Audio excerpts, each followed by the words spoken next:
Alors, j'ai tout un défi que vous me proposez aujourd'hui, parce que vous me donnez 5 minutes pour que je vous donne 4 conseils pour améliorer votre photographie. Est-ce que je suis capable? À vous de me le dire. Alors, on plonge. 5, 4, 3, 2, 1.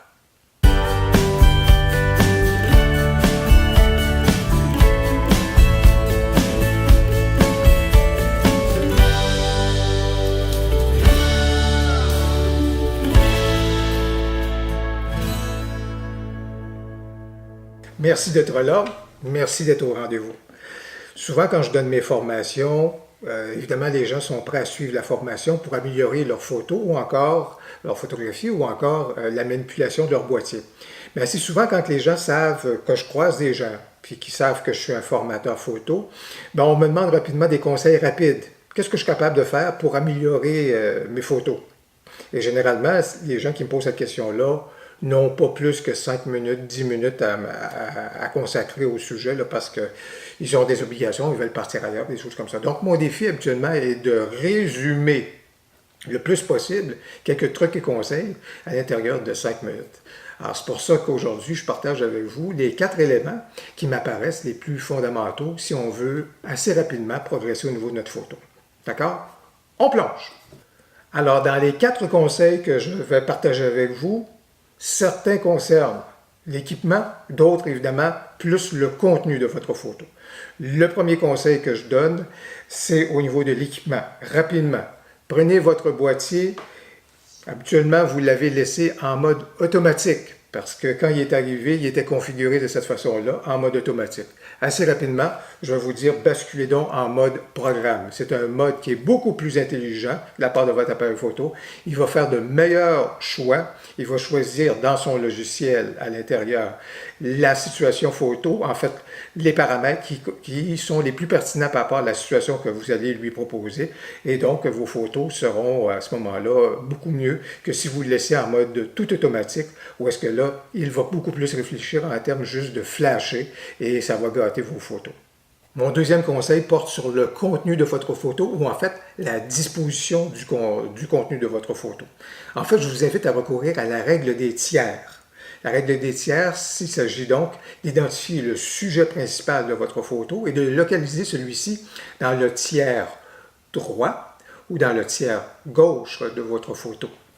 Ou encore dans le tiers inférieur ou le tiers supérieur ou le tiers inférieur. Alors, c'est une façon plus dynamique de présenter votre photo puisque l'œil du lecteur va être attiré vers le sujet de votre photo et ensuite, il va se promener dans celle-ci. Plutôt que vous centrez votre sujet et à ce moment-là, l'œil ne se balade pas du tout à ce moment-là. D'accord? C'est une façon plus intéressante de présenter la photo. La règle des tiers, ce n'est pas un passage obligé, ce n'est pas une obligation absolue. Ça dépend des sujets, ça dépend de votre créativité. Des fois, ça peut être intéressant, surtout en format carré, de centrer notre sujet, des choses comme ça. Mais plus souvent qu'autrement, vous allez être très bien servi par la règle des tiers. Mon troisième élément porte sur du contenu encore. Vous avez identifié un sujet qui vous intéresse. Vous voulez nous intéresser à ce sujet-là.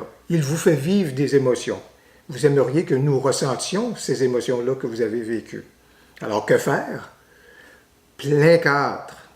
On rentre dans notre sujet. On y va. Faites-nous le sentir. Trop souvent, j'ai vu la chose lorsque j'ai eu à évaluer des fois des photos, soit de mes étudiants, ou encore à l'intérieur de compétitions et de clubs photo. Rentrez dans votre sujet. Faites-nous le vivre. À fond la caisse, plein la gueule.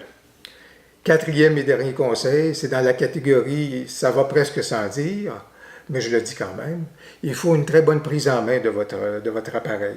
Vous avez un nouvel équipement, vous avez un nouvel appareil photo, un nouvel appareil compact. Trouvez la façon, trouvez les outils qui vous sont nécessaires pour qu'à ce moment-là, vous ayez une bonne stabilité, une bonne prise en main de votre équipement, que vous le souteniez de façon correcte. Et à cet effet, je vous renvoie vers une vidéo que j'ai faite sur le sujet afin que vous puissiez regarder différentes méthodes, différentes façons aussi d'en arriver à obtenir cette belle stabilité là, qui est nécessaire pour réussir les photos. Pour chacun des 4 conseils que j'ai partagés avec vous aujourd'hui, vous allez retrouver dans le descriptif de la vidéo un lien vers un article que j'ai consacré à celui-ci sur mon blog de formation fairedelabelephoto.com. D'ailleurs, je vous invite à aller découvrir mon blog. Si vous avez apprécié cette vidéo, n'hésitez pas à cliquer sur j'aime, à vous abonner à ma chaîne YouTube et surtout à commenter. Est-ce que vous avez d'autres conseils que vous pourriez partager à ce moment-là avec les gens qui débutent avec un nouvel équipement, qui débutent dans leur progression photo? N'hésitez pas à commenter. Vos mots sont très importants et votre présence, elle est essentielle. Je les apprécie tous les deux.